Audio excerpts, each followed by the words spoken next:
வணக்கம் டிவிஐ தொலைக்காட்சி நேயர்களே, மற்றும் ஒரு சிறப்பு நேர்காணல் நிகழ்ச்சியில் உங்களை சந்திப்பதில் மிக்க மகிழ்ச்சி.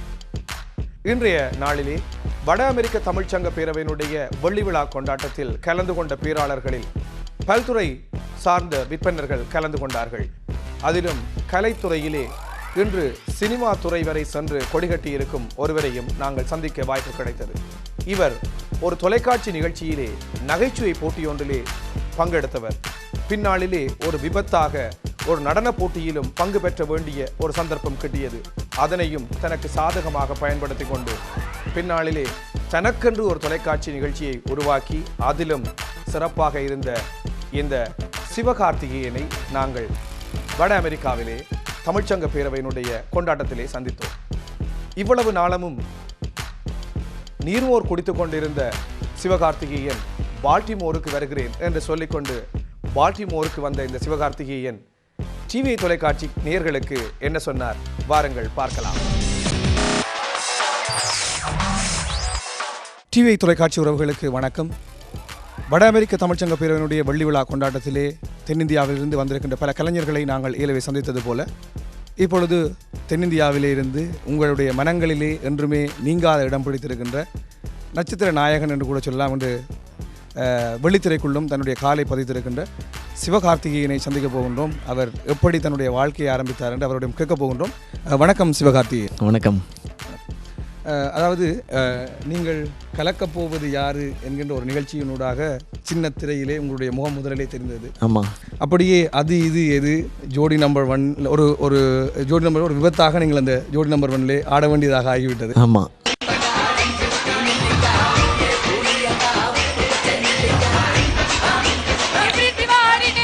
உங்களை நாங்கள் தொடர்ந்து பார்த்து கொண்டு இருக்கிறோம். நன்றி. ஆகவே உங்களுடைய நீங்கள் எதிர்பார்த்தீர்களா கலக்கப் போவது யார் வருகின்ற பொழுது எனக்கு இப்படி ஒரு வாழ்க்கை அமையும்? ஏன்னா நீங்கள் ஒரு பொறியியலாளர், ஆனால் பொறியியல் துறையை விட்டு உங்களுக்கு இந்த சின்னத்திரை வாழ்க்கை இப்பொழுது வெள்ளித்திரை வரை வந்திருக்கிறீர்கள். இப்படி ஒரு வாழ்வு கிடைக்கும் அல்லது இப்படி ஒரு சந்தர்ப்பம் கிடைக்கும் என்று எதிர்பார்த்தீர்களா? இல்லை, இதில் எதுவுமே எதிர்பார்த்ததும் இல்லை. இதில் இப்படி தான் ஆகணுன்ற திட்டமிடலும் இதில் கிடையவே கிடையாது. ஒவ்வொரு நிகழ்வுமே விபத்தாக அமைஞ்சது. ஆனால் சினிமா வாய்ப்புகள் இந்த மாதிரி தொலைக்காட்சியில் எல்லாரையுமே என்டர்டெயின் பண்ணுறது அப்படிங்கிறது பண்ணணுங்கிற ஆசை நிறையவே இருந்தது. அதுக்கான வழி தெரியாது. முதல்ல திருச்சியிலலாம் இருக்கும் பொழுது, இன்ஜினியரிங் படிக்கும் பொழுது அதெல்லாம் தெரியாது. அப்புறம் பொறுமையாக அந்த கலக்கப்போவது யார் வாய்ப்பு கிடைச்சிது. அதில் ஓகே போய் ஒரே ஒரு நாள் மட்டும் நம்மளுடைய திறமையை காமிச்சிட்டு வந்துடலாம், அது போதும், அதுவே பெரிய விஷயம் நமக்கு அப்படின்னு நினச்சிட்டு இருக்கும்போது அதில் ஒவ்வொரு கட்டமாக தாண்டி அதில் வின் பண்ண ஓகே அதில் டைட்டிலும் வின் பண்ணேன் நான் கடைசியாக, அந்த காமெடி கிங் அப்படின்ற டைட்டில். அதுக்கப்புறம் என்னன்றது தெரியல, என்ன பண்ணுறது. அதுக்கப்புறம் தொலைக்காட்சியில் அந்த ஸ்டடீஸ் அதுவும் போயிட்டு இருந்தது, MBA படித்ததும். ஸோ அதனால் ஓகே ஏதாவது வந்துச்சுன்னா பார்க்கலாம் அப்படின்போது தான் ஜோடி நம்பர் 1 அது கிடச்சிது. டான்ஸ் அதுக்கு முன்னாடி ஆடினது கிடையாது, அண்ட் ஆடி ஆக வேண்டிய ஒரு கட்டாயம். அதில் ஒரு ஸோ அதில் என்ன பண்ணலாம் அப்படின்போது ஓகே நம்ம கற்றுக்கலாம், இனிமேல் கற்றுக்கிறது மட்டும்தான் வாய்ப்பு. டான்ஸில் எதுவும் தெரியாது, அப்படி கற்றுக்க ஆரம்பித்தது தான். அண்ட் விஜய் டிவி பொறுத்த வரைக்கும் நிறைய நம்பிக்கை வச்சாங்க. பண்ணலாம், நீ இதெல்லாம் பண்ணலாம். எனக்கு ஸ்டாண்டப் காமெடி வந்தது, அதை பண்ணேன். டான்ஸ் ஆட தெரியாது, நான் டான்ஸ் பண்ண வச்சாங்க. அண்ட் ஒரு தொகுப்பாளராக மாற்றினாங்க. அதுக்கு முன்னாடி எந்த ஒரு நிகழ்ச்சியும் காலேஜில் கூட தொகுத்து வழங்கினது கிடையாது, அப்படி மாற்றினாங்க. ஸோ அந்த வாய்ப்புகள் கொடுக்க ஓகே எல்லாத்தையுமே கற்றுக்கிட்டே இருக்கலாம் அப்படிங்கிறது தான். அதுக்கப்புறம் ஒரு பெரிய டிரான்சிஷனாக பெரிய திரை. அது சின்ன திரையில் இருக்க எல்லாருக்குமே அது பெரிய திரையில் வரணும் அப்படிங்கிற ஒரு ஆசை எல்லாருக்குமே இருக்கும். அது கொஞ்சம் சுலபம் இல்லை, அதுக்கான வழிவகைகள் கொஞ்சம் கஷ்டமாக தான் இருக்குது இன்னைய வரைக்கும். அதுலேயும் எனக்கு கிடச்சிருக்கு அப்படிங்கிறது நிச்சயமாக எல்லாமே நிறைய பேர் சேர்ந்து இதுக்காக உழைச்சிருக்காங்க அப்படிங்கிறது தான். என்னையும் தவிர்த்து நிறைய பேரோட பிளெஸிங்ஸ் பார்க்குற எல்லாருமே ஓகே ஒவ்வொரு முறையும் கான்ஃபிடென்ஸ் கொடுத்து நல்லா பண்ணுறேன்னு சொல்லும் பொழுதுலாம் அடுத்தடுத்து நல்லா பண்ணுறதுக்கு ஊக்கமாக அமைஞ்சது தான். ஸோ அப்படி வந்தது தான் இந்த வாய்ப்பு எல்லாமே. இப்பொழுது கலக்கப் போவது யார் ஒரு மாதிரி உங்களுடைய பள்ளிக்கூட காலத்திலே அல்லது கல்லூரி காலத்திலே நீங்கள் இப்படித்தான் உங்களுடைய மற்றவர்களை எப்படியுமே கலாய்த்து கொண்டு தான் இருப்பீர்களா? பள்ளிக்கூட காலகட்டத்தில் எதுவுமே கிடையாது, ரொம்ப அமைதி, மேடையில் ஏறினதே கிடையாது. நல்ல பிள்ளையான்னு தெரியல, ஆனால் யாருக்கும் தொந்தரவு தராத ஒரு பிள்ளை. வீட்லேயும் சரி பள்ளிக்கூடத்துலேயும் சரி புத்தகத்துக்கும் தொந்தரவு கொடுக்குறது இல்லை, எதுக்கு தேவையில்லாமல் அதை ஓப்பன் பண்ணிக்கிட்டு வேஸ்ட் பண்ணிக்கிட்டு அப்படின்லாம் சொல்லி. ஆனால் காலேஜ் வந்த பிறகு தான் இதெல்லாம் ஆரம்பித்தது. ஃபஸ்ட்டு செமஸ்டர் முடிகிற வரைக்கும் எதுவும் பண்ணல. செகண்ட் செமஸ்டர்லேருந்து அப்படியே ஸ்லோவாக ஆரம்பித்து ஏன்னா காலேஜில் வந்து ஸ்கூல்லேயாவது அப்பப்போ ஹோம்ஒர்க் பண்ணு அது பண்ணு இது பண்ணுன்ற பிரச்சனை. காலேஜில் அதெல்லாம் எதுவும் கிடையாது, சொன்னாலும் பண்ண போகிறது கிடையாது. ஏன்னா நாங்கள் தான் இந்த உலகத்தையே ஆல்ரவுண்டர் லெவலுக்கு வந்தாச்சு காலேஜ் வந்தோடனே. அப்போ வேறு ஏதாவது பண்ணலாம் அப்படின்னு சொல்லிட்டு இந்த கல்ச்சுரல்ஸ்லாம் போகலாம், வேறு காலேஜஸ்லாம் போய் பார்ட்டிசிபேட் பண்ணலான்னு அப்படி ஆரம்பித்தது தான் இது. அப்படியே ஆரம்பித்து விட்டேன்.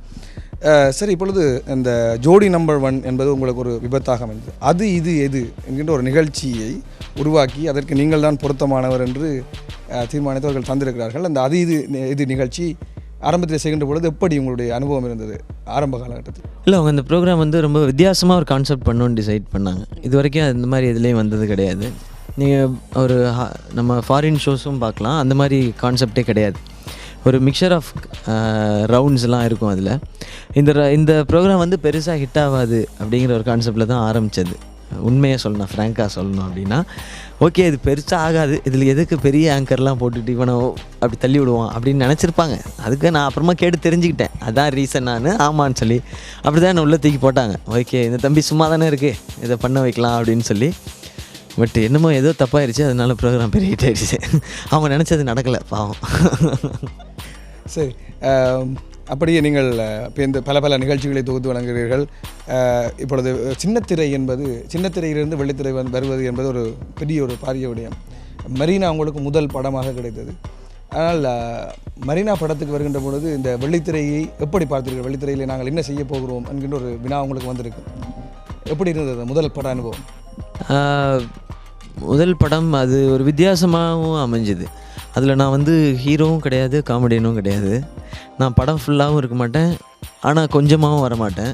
அது ஒரு வித்தியாசமான ஒரு படம். அது படமும் ஒரே இடத்துக்குள்ளே நடக்கிற ஒரு விஷயம் அப்படிங்கிறதுனால பாண்டியராஜ் சார் மேலே ஃபுல் கான்ஃபிடென்ஸ். அவர் தான் வந்து, ஏன்னா நான் வந்து சின்ன சின்ன கதாபாத்திரங்கள் நடிக்கலாம், அப்படி கிடச்சாவது பரவாயில்ல அப்படின்னு நினச்சிட்டு இருக்கும் பொழுது ஒரு பெரிய இதே இந்த ஹீரோ அப்படின்ற ரூட்டை எடுத்து கொடுத்ததே அவர் தான். நான்லாம் அதை நினச்சி கூட பார்த்து கிடையாது. அன்றைக்கி கூட அவர் பாண்டியராஜ் சார்கிட்ட பேசும்போது, என்னங்க டேட்ஸே கொடுக்க மாட்டேங்கிறீங்க படத்துக்கு அப்படின்னாரு. பெரிய ஹீரோ ஆகிட்டீங்க, நீங்கள் பெரிய ஹீரோ அப்படின்னாரு. சார் நீங்கள் தானே சார் ஆக்கி விட்டீங்க, நான் மட்டும் சும்மா தானே சார் இருந்தேன் அப்படின்னு சொல்லிட்டு இருந்தேன், ஜாலியாக பேசிகிட்டு இருந்தோம். திரையில் எப்படி இருக்க போகிறோம் நம்ம? ஏன்னா நிறைய பேர், நான் ரெகுலராக படங்கள் பார்ப்பேன், நான் தேட்டர் போய் மட்டும்தான் படம் பார்ப்பேன். எனக்கு பெரிய ஸ்க்ரீனில் பார்க்குறதுனா அதில் ஒரு எப்போவுமே அந்த பிரமிப்பு இருக்கும் சினிமா. ஸோ ஒவ்வொரு ஹீரோஸையும் பார்த்து அப்படியே ஆஹா சூப்பர்னு சொல்லி கை தட்டி விசில் அடிச்சு இதெல்லாம் பண்ணும்போது, நம்ம அந்த பெரிய திரையில் வரப்போகிறோன்னும் போது எனக்குலாம் ரிலீஸ்க்கு ஒரு வாரத்துக்கு முன்னாடிலேருந்தே கிட்டத்தட்ட ஜுரம் ஆரம்பிச்சிருச்சு. அதாவது நம்ம பண்ணதெல்லாம் கரெக்டாக இருக்குமா? பாண்டியராஜ் சார் சொன்னார், உங்கள் போர்ஷன் செம்ம காமெடியாக வந்துருங்க, நல்லா இருக்குது அப்படின்னாரு.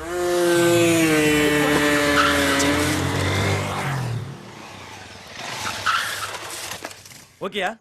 Okay sir. அதெல்லாம் வச்சுக்கியா? தேங்க்ஸ். இந்தா புடி கிளம்பு.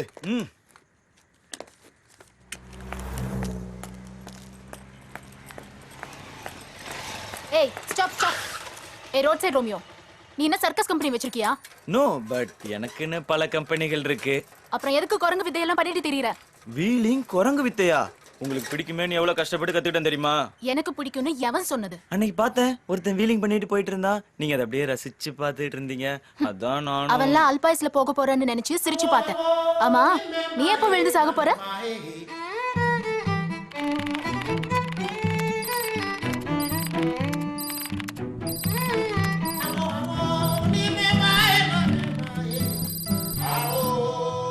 டோட்டலாக எல்லாம் வேஸ்ட்டாக போச்சு. இவர் நம்மளை ஆறுதல் படுத்துறதுக்காக சொல்கிறாரா? உண்மையிலே அப்படி தானே. ஸோ மொதல் ஷோ ஆடியன்ஸோடு உட்காந்து பார்த்த பிறகு தான் ஓகே நம்ம பரவாயில்ல, ஏதோ ஒன்று பண்ணியிருக்கோம், எல்லோரும் ரசிக்கிறாங்க, இன்னும் நல்லா பண்ணலாம் அப்படிங்கிற ஒரு குட்டி கான்ஃபிடென்ஸை கெயின் பண்ண ஆரம்பித்தது. அப்படியே நீங்கள் 3 படம் தனுஷோடு இணைந்து நடித்தீர்கள். அந்த அனுபவம் எப்படி இருந்தது? மெரினா ஷூட் நடந்துக்கிட்டு இருக்கும்பொழுதே நான் அவார்ட்ஸ் ஃபங்க்ஷன் ஹோஸ்ட் பண்ணேன், விஜய் அவார்ட்ஸ். ஸோ அதை பார்த்து அதுக்கு வந்திருந்தார் தனுஷ் சார். ஸோ வந்துட்டு அதை பார்த்துட்டு அவங்க வந்து ஐஸ்வர்யா மேம்கிட்ட ரெக்கமெண்ட் பண்ணார். அவங்க என்னை ஆஃபீஸ்க்கு கூப்பிட்டுருந்தாங்க, இந்த மாதிரி ஒரு ரோல் இருக்குது பண்ணணும் அப்படின்னு சொல்லி. பட் என்கிட்ட பாண்டியராஜ் சார் சொல்லியிருந்தார், இந்த படம் முடிகிற வரைக்கும் வேறு எதுவும் படங்கள் பண்ண வேண்டாம், ஏன்னா இது வந்து ஒரு பீச்சில் எடுக்கிற படம்னால எப்போ வேணாலும் ஷூட்டிங் நடக்கும், திடீர்னு ஷூட்டிங் கேன்சல் கூட ஆகலாம். அது வந்து அங்கே இருக்க நாங்கள் க்ரௌடை டிஸ்டர்ப் பண்ணக்கூடாது மெரினா ஷூட் பண்ணும்பொழுது. அதனால் எதுவும் கமிட் பண்ண வேண்டாம்னு சொல்லியிருந்தாங்க. நான் அவங்க கூப்பிட்டப்போ எனக்கு ஆசை தான் இந்த படத்தில் பண்ணணும், நான் பண்ண முடியாது, தப்பாக எடுத்துக்காதீங்க, சார் வந்து சொல்லியிருக்காரு எதுவும் பண்ண வேண்டான்னு அப்படின்னு சொல்லி தனுஷ் சார் ஐஸ்வர்யா மேமும் பாண்டராஜ் சட்டே பர்சனலாக பேசினாங்க. நீங்கள் அனுப்பி வைங்க, இது சும்மா சின்ன ரோல், ஒரு சீன் வந்துட்டு போகிற மாதிரிலாம் இருக்காது, நல்லாயிருக்கும், அவருக்கு நல்ல பேர் கிடைக்கும், நீங்கள் என்னை நம்பி அனுப்புங்கன்னு சொன்னாங்க. அவரும் ஓகே, அவங்க இவ்வளோ சொல்கிறாங்க, நீ போய் பண்ணிட்டு வா பரவாயில்ல அப்படின்னு சொன்னார் பாண்டராஜ் சார். முன்னெல்லாம் கூட கூப்பிட்டு வரதே பெரிய விஷயம், கம்முன்னு இரு. ஐய வெறும் பசங்களை தான்டா வரானுங்க. போயிருப்பாளோ? யாரா? காலையில் ரோட்ல ரெயினில் பார்த்தேன். Oh, magic moment first sight love. Nice figure, sighting, maybe tomorrow love. Nice, thanks. மச்சான் மச்சான், அவதாண்டா அது ஓரா போடுறா, அவதாண்டா. எதுடா? ஒன்றும் பெருசா இல்லடா. டேய், குள்ளமாக இருக்கிறவ இல்லடா, உயரமாக இருக்கிறவ, லெஃப்டில் பாரு. உயரமா இருக்கவள தான்டா சொன்னேன், குள்ளமா இருக்கவன் நல்லா இருக்கா மச்சான். நான் போய் பார்க்கும்போது ஓகே, பெரிய ஹீரோஸ் கூட நடிக்கும்பொழுது நம்மளை சும்மா இது கரெக்டாலாம் காட்டுவாங்களான்னு தெரில. அப்படின்னாலும் நம்ம அதுவும் தனுஷ் சாரோடலாம் நடிக்கும்போது ரொம்ப கஷ்டம். அது அவர் ஒரு brilliant actor.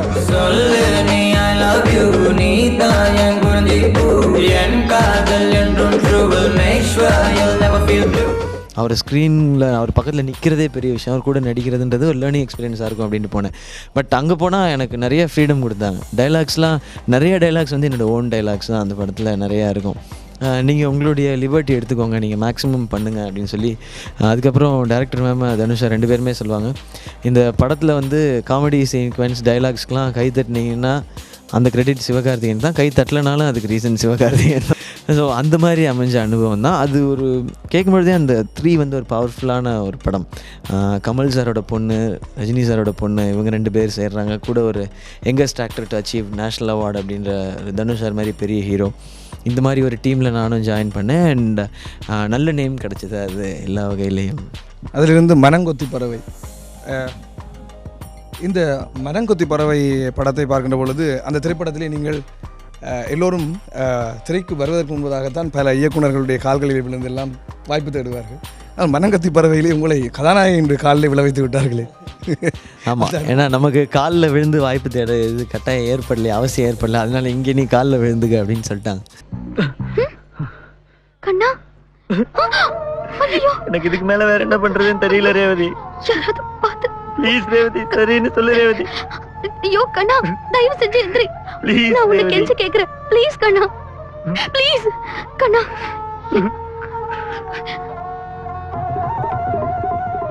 Come on boys. நானும் உன் காலில் விழுந்து கேக்குறேன், தயவு செஞ்சு இங்க இருந்து போயிடு. என்னடா கால்ல விழுந்துட்டா? ஆமா, நான் அப்பவே சொன்னேன்ல, இப்போவாது நம்புறீங்களா? காதலோட ஆளு எவ்வளவு. அந்த திரைப்படத்தில் நீங்கள் ஒரு உங்களுக்கு ஒரு கூடிய கனமான பாத்திரம் கொடுக்கப்பட்டிருந்தது. அந்த அனுபவம் எப்படி இருந்தது?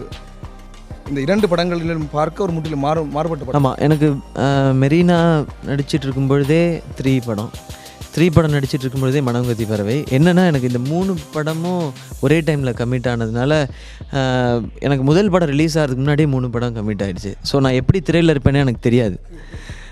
அதுதான் எனக்கு பிரச்சனையும் கூட. மனங்கொத்தி பறவை ஷூட்டிங்லாம் முடித்த பிறகு தான் மெரினா ரிலீஸே. என்னோடய 3வது படம் ஷூட்டிங் முடித்த பிறகு தான் மெரினா ரிலீஸ். அதுக்கப்புறம் பொறுமையாக 3 ரிலீஸ் ஆச்சு. அதுக்கப்புறம் மனங்கொத்தி பறவை ரிலீஸ் ஆச்சு. நான் அங்கே நம்பினது வந்து எழில் சார் மட்டும்தான்.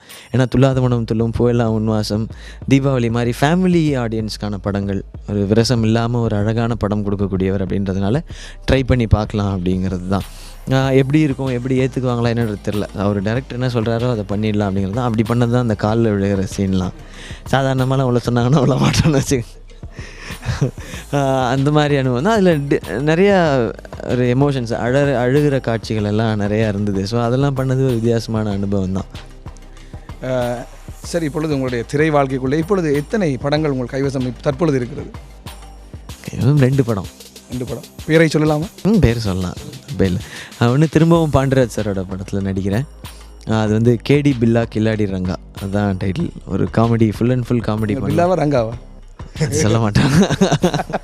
சரி, அது வந்து நீங்கள் படம் பார்த்து தெரிஞ்சுக்கணும். நாங்கள் பில்லாவா ரங்காவன் இப்படின்னா தான் பார்ப்பீங்க இல்லையா, அதுக்காக தான் இது வச்சது. ஒரு நானும் விமலும் நடிக்கணும். களவாணி இதெல்லாம் நடித்தார் இல்லையா, அவரும் வந்து பாண்டராஜ் சாரால் அறிமுகப்படுத்தப்பட்டவர் தான். நானும் பாண்டராஜ் சார். ஸோ எங்கள் 2 பேரையும் வச்சு பண்ணணுன்னு அவருக்கு ஒரு ஆசை. ஸோ அதனால் நான் பண்ணுறேன் சார்னு சொன்னேன். இன்னொரு படம் 3 மூலமாக தனுஷ் சாரோட கிடைச்ச நட்பு. அவருக்கு என்னோடய பெர்ஃபார்மன்ஸ் பிடிச்சி அவருடைய தயாரிப்பில் வெற்றிமாறன் சாரோட அசோசியேட் செந்தில் அவர் தான் இயக்குறார் படம். Velraj sir camera, Anirudh music. 3க்கு அப்புறம் இந்த படம் தான் பண்ணுறாரு. பிரியா ஆனந்த் ஹீரோயினாக நடிக்கிறாங்க, 180ல் நடித்தவங்க. இதுக்கு இப்போதைக்கு எதிர்நீச்சல்னு டைட்டில் வச்சுருக்கோம். இப்போதைக்கு சரி, இப்பொழுது உங்களுடைய திரை வாழ்க்கை இப்படியே மென்மேலும் வளர வேண்டும் என்ற வாழ்த்தோடு, சரி உங்களுடைய ஆரம்ப கால வாழ்க்கையை பார்க்கலாம். அதாவது நீங்கள் உங்களுடைய தாயாரோடு அதிகம் வாழ்ந்தவர் என்பதை நாங்கள் அண்மையிலே கூட சில நிகழ்ச்சிகளிலே பார்க்கக்கூடியதாக இருந்தது. உங்களுடைய ஆரம்ப கால வாழ்க்கை எப்படி இருந்தது? எனக்கு வந்து ஸ்டார்டிங்லேருந்து லைக் காலேஜ் படிக்கிற வரைக்கும் எனக்கு தேவைன்னு எதுவுமே இருந்ததில்லை. எல்லாமே வீட்டில் கரெக்டாக பண்ணிவிடுவாங்க. எனக்கு இது வேணும் அது வேணும் நான் அடம் பிடிச்ச மாதிரி எல்லாம் எனக்கு சின்ன வயசுலேருந்து ஞாபகமே கிடையாது. ஸோ அந்த மாதிரி பார்த்துக்கிட்டவங்க தான். வீட்டில் ஃபினான்ஷியல் பொசிஷன் எப்படி இருந்தாலும் குழந்தைங்களுக்கு வந்து அது தெரியக்கூடாது அப்படின்னு எல்லா பெற்றோருக்கும் ஒரு கனவு இருக்கும் இல்லையா, அதன்படி தான் வளர்த்தாங்க. ஸோ அண்ட் போக போக நிறைய ஊர்கள் மாற்றம் இருந்தது. அப்பா வந்து போலீஸ் ஆஃபீஸர் அப்படிங்கிறதுனால வேறு ஊருக்கு போயிட்டே இருக்கணும். எனக்கு வந்து ஃப்ரெண்ட்ஸுங்கிறது ஸ்கூல் டைமில் கிடையவே கிடையாது. நான் வந்து எல்கேஜி ஒரு ஸ்கூலில் படித்தேன்னா யூகேஜி ஹாஃப் இயர்லி வரைக்கும் ஒரு ஸ்கூல், திரும்ப ஹாஃப் இயர்லேருந்து ஆனுவல் வரைக்கும் ஒரு ஸ்கூல். அந்த மாதிரி நான் 10வது படிக்கும்போது 10வது ஸ்கூல் வந்துட்டேன் நான். அப்படி படித்து ஸோ அப்படி தான் இருந்தது சின்ன வயசில் வாழ்க்கை. ரொம்ப ஸ்ட்ரிக்ட் வீட்டில், ரொம்ப கண்டிப்போடு இருப்பாங்க. படிச்சுட்டா என்ன வேணால் கிடைக்கும், படிக்கலைன்னா மட்டும்தான் கிடைக்கும். ஸோ இந்த கான்செப்டில் தான் வளர்ந்தேன். அக்கா ரொம்ப நல்லா படிப்பா என்னை விட. அக்கா டாக்டர் இப்போது. அதனால் அது ஒரு ப்ரெஷர் இருந்தது சின்ன வயசுலேருந்தே. உன் கூட தானே அவளும் ஸ்கூலுக்கு வரா, அது அந்த மாதிரி தான், அந்த ஸ்கூலில் தானே படிக்கிறா, அவன் மட்டும் நல்லா மார்க் வாங்குறா, நீ மட்டும் ஏன் இப்படி இருக்கேன்னு சொல்லி. ஸோ அக்காவோட போட்டி போட்டு படித்தேன். நானும் அப்புறம் கொஞ்சம் சுமாராக படிக்க ஆரம்பித்தது தான். என்ன அதுக்கப்புறம் வந்து ஒரு 17 வயசு இருக்கும்போது தான் அப்பாவுடைய திடீர் மறைவு. ஸோ ரொம்ப ஹெல்த்தியான ஒருத்தர், ஒரு போலீஸ் ஆஃபீஸர். அவர் வந்து உடம்பு சரியில்லைன்னு கூட சொன்னது கிடையாது, வீட்டில் லீவ் எடுத்தது கிடையாது ஆஃபீஸ்லேருந்து. பட் அவர் வந்து திடீர்னு இறந்துட்டாருன்னா அந்த பருவத்தில் வந்து அதை எடுத்துக்க தெரியல. ஒன்று ரொம்ப சின்ன வயசாக இருக்கும்போதே அப்பா இறந்து போயிட்டாங்க அப்படின்னா அது தெரியாமலே வளர்ந்துருப்போம். இல்லை ரொம்ப வயசான பிறகுனா ஓகே அப்பாவுக்கு எல்லாம் செஞ்சிட்டோம் அப்படின்ற காலகட்டம். இது வந்து நான் படிச்சுட்ருக்கேன், என்னோடய காலேஜ் அந்த மாதிரி ஒரு டைமில் இருந்தாங்கன்போது என்ன பண்ணுறதுன்னு தெரில. அம்மாவுக்கு வந்து அம்மா ரொம்ப படிக்கலை, அவங்க வந்து 10வது தான் படிச்சிருக்கிறாங்க. அவங்களுக்கு வந்து எப்படி சப்போர்ட் பண்ணணும், குழந்தைங்களை எப்படி கொண்டு வரணும் அப்படிங்கிறதெல்லாம் தெரியல. ஸோ அப்போயே ரெஸ்பான்சிபிலிட்டி வர ஆரம்பிச்சிருச்சு. நம்மளுடைய தேவைகளை வந்து அதிகமாக வச்சுக்கூடாது, வீட்டில் வந்து அவங்கள ப்ரெஷர் பண்ணக்கூடாது, நம்மளுடைய இதை கரெக்டாக இருக்கணும், கரெக்டாக படித்து வந்துடணும் அப்படிங்கிறதுனால அப்படி ஆரம்பித்தது தான். நம்ம வேறு ஏதாவது ஒன்று பண்ணணுன்ற தேடல் அங்கேருந்து தான். இது மட்டும் பண்ணால் பத்தாது, வீட்டில் அவங்கள சந்தோஷப்படுத்துறதை தாண்டி நம்ம வேறு ஏதாவது பண்ணலாமே, நமக்குன்னு ஒரு தனி அடையாளம் இருக்கலாமே அப்படின்னு ஆரம்பித்தது தான். ஸோ அப்படி வந்தது தான் லைஃப். இப்பொழுது நீங்கள் உங்களுடைய அந்த பருவ வாழ்க்கை உங்களுக்கென்று ஒரு தனித்துவ அடையாளத்தை தேட வேண்டும் என்கின்ற இந்த மிமிக்ரி என்பது அப்பொழுது தான் வந்தது. காலேஜ் படிக்கும்போது தான். மிமிக்ரி ரொம்ப சின்ன வயசில் பண்ணியிருக்கேன். இந்த ஒரு பொங்கல் தீபாவளி அப்படின்னா எல்லா சொந்தக்காரங்களும் ஒன்று சேரும் ஊரில். அது அப்பாவுடைய ஃபேமிலி ரொம்ப பெருசு, மொத்தம் 10 பேர், அப்பா கூட பிறந்தவங்க 9 பேர். அது ஒரு பெரிய ஃபேமிலி, கிட்டத்தட்ட ஒரு காலனியே வரும்னு வச்சுங்களேன், அந்த மாதிரி ஒரு குரூப். ஸோ அப்போ வந்து சின்ன வயசாக இருக்கும்போது 2-3 வாய்ஸ் பேசுவேன். அதுக்கப்புறம் அது மறந்து போச்சு. காலேஜ் வந்த பிறகு நான் சொன்ன மாதிரி அந்த தனி அடையாளம் அப்படின்னு ஒன்று தேவைப்படும் போது 2 விஷயம் தான். அந்த ஒன்று பாட்டு பாடுறது, இல்லைனா மிமிக்ரி பண்ணுறது. ஏன்னா காலேஜ் படிக்கும்போது ஒரு நடிகரோட பேர் சொன்னாலே அப்படி இருக்குவாங்க, விசில் கிளாப்ஸ் எல்லாம். ஏன் நம்ம அந்த ரூட்டை ட்ரை பண்ணக்கூடாது, சின்ன வயசில் ஒரு குட்டி பேஸ் இருக்கே அப்படிங்கிறதுனால அப்படி ட்ரை பண்ணது தான் மிமிக்ரி. பாடுவீர்கள்? பாட்டு இது 2 ஆப்ஷன் தான் இருந்தது. பாட தெரியாது அப்படிங்கிறதுனால இதுக்கு வந்துட்டேன். அப்பாடி எஸ்கேப். நாங்கள் இப்பொழுது உங்களுடைய சினிமா துறை வாழ்க்கை இப்படி எல்லாம் கலந்து நீங்கள் அமெரிக்காவுக்கு எல்லாம் வந்திருக்கிறீர்கள். உங்களுடைய இதை பார்த்தேன், இவ்வளோ நாளும் நீர்மோர் குடித்து கொண்டிருந்த கார்த்திகேயன் நான் பால்டிமோருக்கு வருகிறேன். பால்டிமோர் அது. இந்த அமெரிக்காவுக்கு வந்த பொழுது நீங்கள் இதை கற்றுக்கொண்டீர்கள்? உங்களுடைய நீண்ட தூர பயணத்தை விடுவோம். இன்னொரு வாட்டி வரணுன்னா கொஞ்சம் பிளான் பண்ணி வரணுன்றதை கற்றுக்கிட்டேன். டக்குன்னு வந்து உடனே கிளம்புனா டோட்டல் சிஸ்டமே கொலாப்ஸ் ஆயிரும். அது மட்டும் தெரிஞ்சு இப்போ போனோன்னு என்ன நடக்க போகுதுன்னு எனக்கு தெரியல. அண்ட் இங்கே இந்த ஃபெட்னாக்கு வந்த பிறகு கற்றுக்கிட்டது வந்து நம்மளுடைய பாரம்பரியம், கலாச்சாரம், தமிழ், இந்த அடையாளத்தை வந்து விட்டு கொடுக்கவே கூடாது அப்படிங்கிறது தான். ஏன்னா ஒருத்தருமே வெள்ளி சனி ஞாயிறு 3 நாள் நடக்குது, வெள்ளிக்கிழமை லீவ் போட்டு நிறைய பேர் இங்கே வந்திருக்காங்க ஃபேமிலியோட. ஒரு ஃபேமிலி ஃபெஸ்டிவல் மாதிரி இதை ட்ரீட் பண்ணுறாங்க. அப்படின்போது அவங்களுக்கு இங்கே என்டர்டெயின்மெண்ட்டுன்ற விஷயத்தை தாண்டி ஏதோ ஒரு தூண்டுதல் இருக்குது. இது நம்மளுடைய ஒரு நிகழ்ச்சி, இதை நாம் பண்ணணும், ஏன்னா நாமெல்லாம் தமிழர்கள் அப்படிங்கிறது. ஸோ அதை எப்போவுமே நானும் மைண்டில் வச்சுருக்கணும் அப்படின்னு நினைக்கிறேன். எப்போவுமே எனக்கு வந்து அந்த அடையாளத்தை நான் எனக்கு திரும்ப சொல்லிகிட்டே இருக்கணும். இருக்கணும், அதை நான் விட்டு கொடுத்துடக்கூடாது அப்படிங்கிறது நான் இங்கேருந்து எடுத்துகிட்டு போகிறேன், எனக்கு நான் எடுத்துகிட்டு போகிற ஒரு மெசேஜ். உங்களுக்கு எடுத்துக்கு சரி. இப்பொழுது உலகம் முழுக்க இப்பொழுது உங்களுக்கு ஒரு சின்னத்திரையில் இருக்கின்ற பொழுதே நீங்கள் ஒரு ரசிகர் வட்டத்தை உங்களுக்கு சம்பாதித்து வைத்திருக்கிறீர்கள். இப்பொழுது வெள்ளித்திரைக்கு வந்தவுடன் இன்னும் உங்களுக்கு ரசிகர் பட்டாளம் இன்னுமே அதிகரித்து தான் இருக்கும். இந்த புலம்பெயர்ந்து வாழுகின்ற உங்களுடைய ரசிகர்களுக்கு அல்லது உலகத்தில் இருக்கின்ற ரசிகர்களுக்கு கனடாவிலே இந்த தொலைக்காட்சியில் இந்த நேர்காணல் போகின்ற அங்கே இருக்கின்ற உறவுகளுக்கு நீங்கள் சொல்லுகின்ற செய்தி என்ன? எப்பொழுது நீங்கள் கனடா வர திட்டமிட்டிருக்கிறீர்கள்? கனடா வந்து ஆக்சுவலாக ரொம்ப ஸ்பெஷல். ஏன்னா முதல்ல அந்த டெலிவிஷன் ஷோஸ்லாம் பாப்புலர் ஆகும்பொழுது 2 நாடுகளில் தான் முதல்ல எங்களுக்கு வரவேற்பு ஜாஸ்தியாக இருந்தது. அதாவது இன்டர்நெட் மூலமாக எங்களுக்கு இமெயில்ஸ் வர்றது, இந்த ஆர்குட் ஃபேஸ்புக் மூலமாக எங்களுக்கு மெசேஜஸ் வர்றது, எங்களை அப்ரிஷியேட் பண்ணுறது அது ஜாஸ்தியாக இருந்தது. ஒன்று சிங்கப்பூர், இன்னொன்று வந்து கனடா. அண்ட் சிங்கப்பூரையும் தாண்டி கனடாவில் வந்து ரெஸ்பான்ஸ் இருக்கும். எனக்கு கனடாலேருந்து தேடிலாம் ஃபோன்லாம் பண்ணுவாங்க, உங்களுடைய நம்பரை நாங்கள் அப்படி வாங்கினோம் விஜய் டிவியில் ஒருத்தர் மூலமாக அப்படின்னு ஒரு கனெக்ஷன்லாம் சொல்லுவாங்க.